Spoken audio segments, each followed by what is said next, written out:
So this is Summer with OG Yoke, and I am here with Rosemary Tran Lauer, a special person I met in Virginia from my friend Tao Sofo, and I managed to learn so many things about her that people should know, especially regarding her devotion to children nonprofit organization and also her book, Beggars or Angels. Here you go. And Rosemary Tran Lauer is a Vietnamese refugee, entrepreneur, and philanthropist. After arriving in the U.S. in 1975 as a single mother, she overcame poverty and language barriers to build a successful career. First in beauty industry and later as a top producing commercial realtor. In 2015, she became the owner and president of Tetra Global Real Estate and the Tetra Partnerships. Driven by her own experience with child care struggles, Rosemary founded Devotion to Children, DTC, in 1994. The 501c3 nonprofit provides economically disadvantaged families with access to high quality early childhood education and has raised hundreds of thousands of dollars to support children under 6. She is also the author of the memoir Beggars or Angels, with all proceedings benefiting DTC. Her extensive honors include 2024 Canadian Screen Awards, the Dreammaker Award, and the Martin Luther King Jr. Cultural Foundation, and the Realtors Magazine's Good Neighbor Award. Thank you, Rosemary Tran Lauer, for being here with us today. I read your book, and I also attended your red gold Heart and Soul Gala. gala with my friend Tao Sofa, who introduced us together. It was a really special event. Tao was very moved by the whole foundation in her speech, and you, I can't even believe Rosemary. I can call her Rosemary because I was with her the whole weekend. So I cannot believe that you can dance. She danced with my husband at the gala after all you've been through from your book. After I read the book, I was like, I cannot believe you were able to dance that well, considering all your trials and hardships. So let's go with your main mantra, which is like you said, everything happens for a reason. Go when you and I say go in Vietnamese because guys is like a proper respectful way of addressing Mrs. Lauer. So your book had a lot of situations that that kept the suspense in the whole story, like time that I experienced as well. But I was lucky I didn't have to go on the boat. It's it doesn't, sadly, it doesn't remind me of anything because I was 5 when I left. So I don't want to say that I know anything about war. But after you met Mr. Fox and you were married to Ben for 3 months and you had your son Bang and Mai, you had to go and fend for yourself to escape. Please tell me about how that went, and how scared you were when you had to have 2 kids with you and escape on your own inadvertently. You weren't even thinking you were going to escape that way. Please tell me that. Well, from the time I met Fox, he was the journalist for New York Times in Vietnam. And until I get on the boat, and by accident, it's not about trying to escape or anything. It's an accident, it's a twist of fate. Uh, that part of the reason I say everything happened for a reason. Yes, get on the boat with 2 children. One is only 3 years old, one is 6 months old, without food, without one bottle of milk and one outfit. Each of us have one outfit. It's not an easy thing. And the fear, because it's the oil tanker Vietnam Thương Tín only have a 25 or 30 people. And suddenly they have to deal with, I don't know, from 1,200 or more than that get on the boat. So they don't have food. They are not prepared for that. And then on the way out from Saigon to the sea, we get attack, we get rocket. Even the famous y- author, Vietnamese author Chu Tử, I think get he get killed because when they attacked, then he was at the VIP section, but then that's where they get hit. Mhm.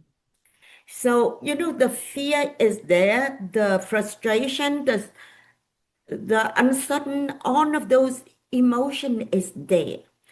It's difficult to explain because I almost get killed myself. And it's with the grace of God that I am here today. But I think life have a lot of uncertainty, a lot of challenge, and the fear is natural. We just have to trust and keep going. That Yeah, you don't lose faith at all, which also talks about in your story before you left Vietnam, you were Buddhist and then you converted once you saw the church practices in your city, right? You I, I am always curious about Catholicism because it's just there is church and there is a temple, and the Buddhist temple is different and church is different. I didn't convert until several years later when I came to US, okay. but I go to church because of the curiosity. And then through that, I feel and I experience the welcoming, the miracle. Like, till this day, I think my life is truly a miracle, but I'm sure many people' life is miracle too. We just don't know because people don't share experience. I'm blessed that you asked me to share the experience, so I can share it. But I think that life is fascinating if you pay attention. Yeah, good words. Good words.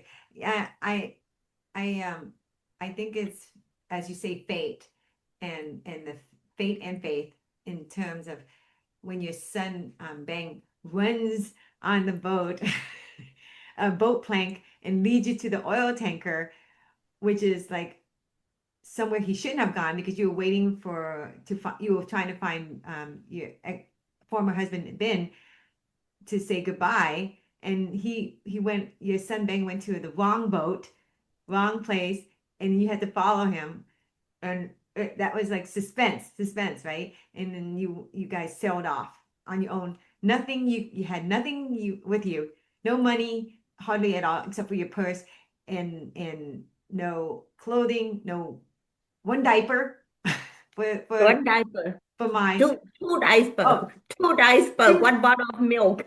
two diapers and one month. First, yeah. And it's scary to think how when you came when you uh after you guys went, how do you say it, boarded or port with a location where a woman named Jean helped you find uh, a hospital to take care of mine.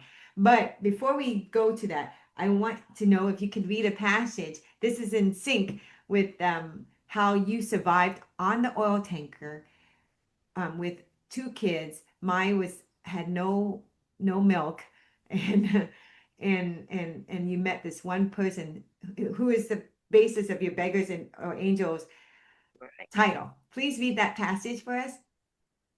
Yes. With such vigilance, it took a while before I made contact with the infamous dirty little beggar boy of Pleiku. But when we finally met, and then years later, when we again crossed paths on the oil tanker, I learned a valuable lesson about humanity and the enduring truth of the biblical verse. Things that are despised, God has chosen. For our second meeting, the boy was a teenager. His face had matured, but his eyes were the same one I had tried to avoid many times before in the marketplace. They reveal the hardened gaze of someone who has, in such a short lifetime, witnesses the worst humanity has to offer. When I asked how he made it all the way to Saigon, he told me he had walked there by himself. He might have walked right on by us without doing or saying anything, just as I had done to him on the street. But he noticed my lying limply in my lap and was drawn to her. He could tell she needed help. Give me her bottle, he said. I only had one, and I had been guarding it closely. But for some reason, I trusted him enough to hand him the bottle. He easily slipped through the crowds of people waiting for the ration. Being that he was so grimy and pungent, most people give him a wide berth. Upon discovery, there was no milk available. He managed to get a double ration of rice juice to fill my bottle. Barefoot, filthy in rat, this boy, this flasher I had once avoided, was truly an angel to the greatest example of a survival I have ever known. Rather than becoming bitter or spiteful or simply giving up, he somehow changed his daily burden into a truly amazing ability to show compassion. I promised myself I would try to never again judge people based on their outward appearance or supposed social standing. Appearances are often deceiving. True beauty is in the soul. The bigger boy taught me to appreciate and seek out the beauty in everyone I meet. I never thought to ask the boy for his name.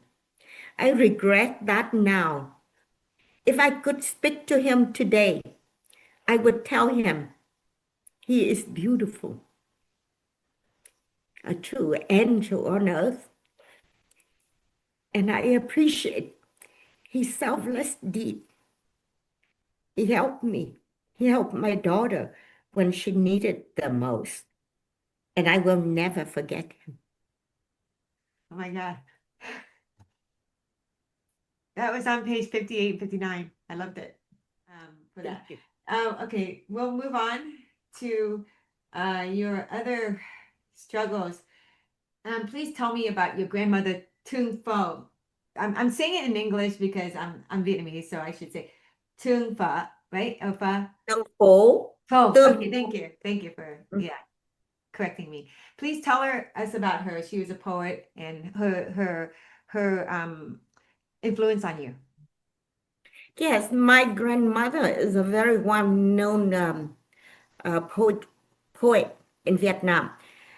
She had a very challenging life also because my grandfather passed away when she's very young. My father only about 8 years old when my grandfather passed away.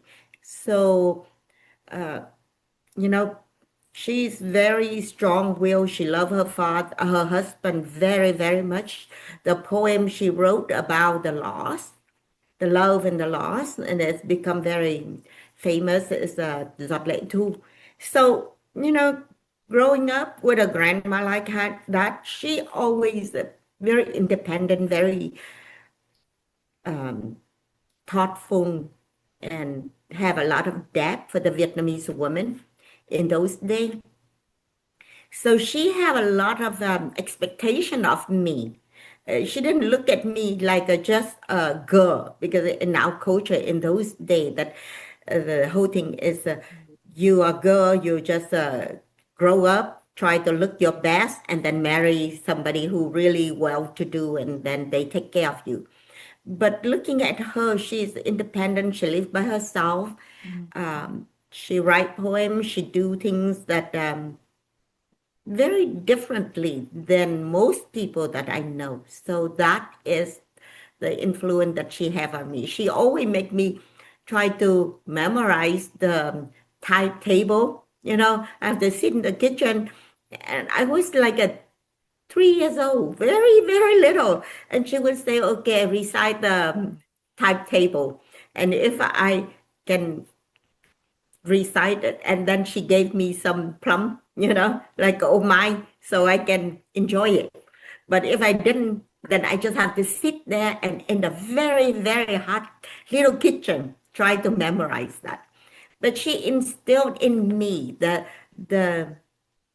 need and the desire to learn. mm. And And you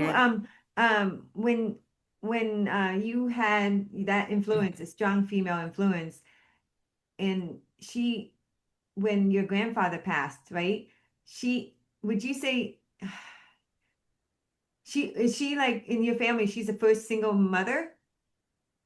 Or did she she was a single mom, but then her family in those days, she was very young, like at 18. So they forced her to remarry to a very powerful man. But she really make a decision. She married just so because she speaks fluently French Mhm. and educated. So she just being like a pleasing her parent, but deep down in her, she only loved my grandfather. So I understand that in Vietnam in those days, you can have many mistress or wife. So she literally like find him according to story because I was too young to learn about those things. But like she had someone for my grandfather, my second grandfather, to be with him, to board children, but she just danh nghĩa thôi, just by the name because she would attend event and being the host Mm. to support my second, to her second husband, but not uh, lit- truly be his wife because the only man she ever loved is my grandfather. And she have only one child with my grandfather, which is my father. Oh, yeah. And the thing is, amazing is that from her experience and what you remember of her, you were able to take that I know it's cliche, but that true love philosophy, you brought it into your life and almost like a discipline. You had to try to find it through your whole life, right? Yeah. So, Yeah, I was young. He's very good looking, and you felt he really very nice to me. But what attract me to the man that they has to be very nice, kind and gentle. So men that I met and attracted to, they all possess the same quality that they very nice to me because that's what the expectation that I have. yeah. So, but then with Bing, then we get married, and then but with Bill is different. Bill he is not Vietnamese. Mhm. Vietnamese men they court the women. Mhm. Caucasian men are different because a different culture. But I'm lucky. I on the men that I met and married, they caught me.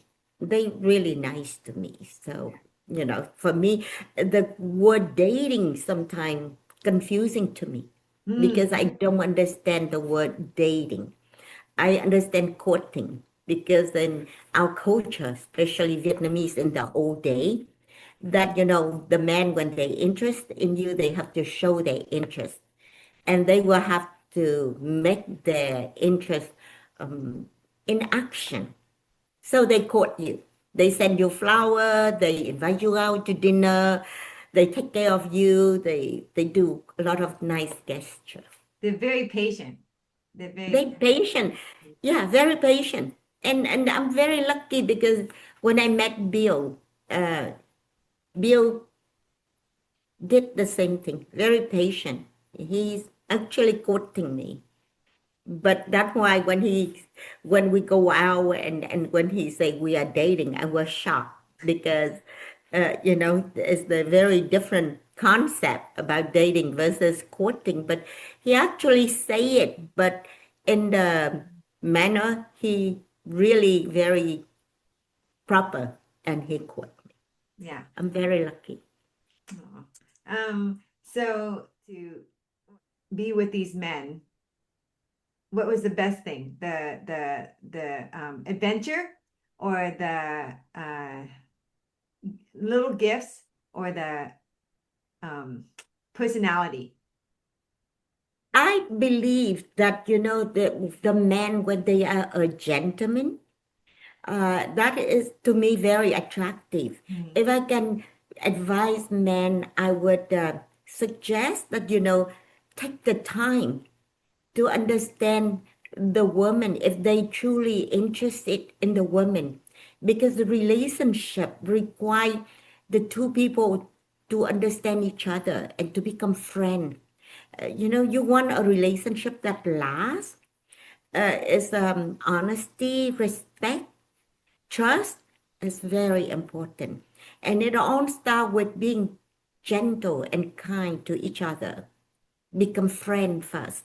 But a strong man is the men who are kind and attentive to the women. I love it. I love it. We'll move on to how you went to Florida. You were in a refugee camp for about 3 months, about Yeah. right? The tent city Yeah, and warm. yeah. Yes. And then what did you they found out you could speak a little English and you were able to get work there on the refugee camp, which is how you moved on the next part of your journey in your life, which is you got relocated because you asked for it. You specifically asked for it, but they moved you to Pennsylvania. Yeah, they fly me to because there is a three camp for the Vietnamese refugee. One is in I think Texas, Fort Worth, Texas. One in Florida. That's why the community in Florida is a lot. And then I think one is I know someone in Washington D.C. So when I look, there is Pennsylvania town, Indian town gap. That another camp. Yeah. So they flew me to Indiana town gap, but then I get sponsored by the International Rescue Committee to come to Washington D.C. because I have someone I know in this area, and that how I get to Washington D.C. But when I was in the camp, I know very little, like a good morning, good evening, thank you, and I don't understand in English because I learned it from English for today. Yeah. But it's still make me look kind of smart, and Yeah. I get into the camp talking to some of the Vietnamese people and say, "Can I come in and work?" Uh, so, they help me, and that's how I get to move up instead of waiting for 6 to 8 months. I'm able to get out at um 3 months from That, then. yeah. Yeah. And you went to Pennsylvania and they took Maya into the hospital and No, from there they send me to Washington D.C. oh, okay. But on the bus because we don't have any clothes. That's why Pennsylvania is too cold for us. Yeah. Vietnam is hot, and she get I think that bronchitis. She coughed blood. Oh my That's God. why the moment she get into DC, that right away they have to get her to the hospital. That's the reason why now I support the children's hospital in DC when I can, because they take her in, They and saved she this. was there for a few days until she get better. Yeah, it's It was quite a journey. yeah, it's incredible how strong Maya is. to consider from the boat to, It's the grace of God. I know. She was coughing blood, and I didn't know what to do because it's too cold. We don't have clothes. And she was 6 months at that time? At the time, she's 9 months 9 months, because okay. 3 months she Still, left when she's a baby. Yeah, yeah, she still. was a baby. Yeah. Oh God, I can't. It makes me sad just to see kids in that time period to like struggle like that. Um, you said that no matter who wins, everyone is a victim, which is war. Um, I will move on from to the part where you had to adjust in DC and find work, and they Yes. gave you a small place to live, and uh, I I don't understand how I right now how people from war-torn countries find work. You kind of understand more better how hard it is. And please tell me, what was it like for you to work 6 days, 7 days a week, 2 to 3 jobs? Yeah. Yeah, yeah. And in that meantime, you were able to have somebody help you take care of your kids during that time that you were gone. Please tell me. Uh, we get sponsored by International Rescue Committee, and there is a rundown building in DC. Mhm. Uh, I still think I remember 1900 Connecticut Avenue. Mhm. So the building is run down, it's full of roaches, it's scary, but the refugee able to get in and rent from them probably very minimal cost. So that's how they send all of the Vietnamese refugee there.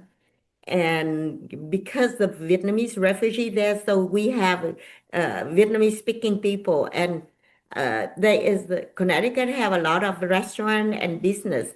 So my first job I got is because I just go and buy milk for my kid, and next to the building there is a restaurant, and it's the I still remember that I never forget. It's a Arabian night. That is the Middle Eastern restaurant. So with my broken English, is the guy, the owner is very old and it's scary, but he, I'm looking for work, and he looked at me and he said, "Want to work?" So I understand the word work, and I nod my head. So he told me to come in, and when I go in and I see, it's a very small restaurant, and I'm very quick. I look at the menu because they show me the menu and they pay me like $1, 75 cents per hour. But then I get tip, right? So I understand a little bit about tip. And when I look at the menu, there's a lot of language I cannot spell, but I not remember the number. I can count. So I can just use that, like I can go to the kitchen, number one, number three, number five, then the cook would know, right? Yeah. And that's how I get to work as a waitress. And I work as a waitress from 4:30 until 11, right? Because they open in the evening only. Yeah. And then I happen to know some Vietnamese in the area, and then somebody say that there is the factory in Georgetown, which is not too far. From Connecticut to Georgetown is not too far Mhm. because we can take the bus. It's a bus route. So there is somebody who need people who work like in the factory to transfer in the tape in those days, the cassette tape. So they come from the big tape to get it into the little tape. So we just sit there and deal with the tape. So I get that job. They pay $3.15 per hour. I work from 9 to 4. So, from 9 to 4, I work at the factory, and 4:30, I get back, go to the restaurant, work from 4:30 until 11, and came home at 11, 15 because right after, sometimes I get out a little bit early and pick up my kid at 11 o'clock Oh my gosh. and bring it home because there is a lady who lives like the one floor below. She Yeah. take care of my kid, Yeah. so I pay her And then I bring the kid back, so sleep until 8 o'clock, then take the kid, that drop them, and then get the bus to Georgetown. Yeah. And then in the weekend, I would work. I get somebody introduced me to a job. I didn't know underground mean illegal. Yeah. There is an underground casino. They just play, Chinese things, the game, and it's in the basement of a restaurant. So it's underground for me. That is the basement of the restaurant. I work in the weekend from midnight until 7 o'clock in the morning. But they pay me $7, so bigger money than anything else, plus tip. So I work 2 days a week from Saturday and Sunday. Mhm. No, I don't remember. It's so long ago, but probably Friday night and Saturday night from 11 until 7, from midnight until 7 in the morning. Oh my gosh. Yeah. And 2 days, 2 nights a week. Yeah. So it's rough, but that's why three jobs, because in the weekend I don't have to work at the factory, Mhm. so I can work straight, right? Three jobs Mhm. in Friday night, and then Saturday Mhm. I can sleep during the day, and then at night I go to work. And one night the police raid the place. I was so lucky I wasn't there. Otherwise, can you imagine I being Yeah. put in the police station with the two kids at home? Oh my God. God is always good to me, always Yeah. protecting They me. would take away your kids if that happened. Would Yes, so I know. And I wow. didn't know because I'm the refugee. I didn't know the room, didn't know the language, nothing. First of all, why didn't you go that day to work that you were able to be lucky like that? What do you I remember? was so lucky. I think that is probably my kid was sick or something.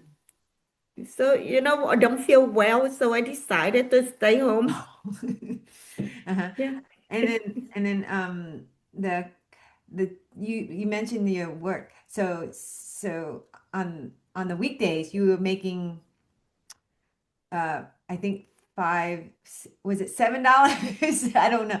How much you were No, making? weekday is like the $3.15 per hour for the factory Okay. job from 9 to 4. Oh, okay. And then from 4:30 to 11 as the restaurant, as a waitress, I make like $1.75 Yeah, plus same. tip.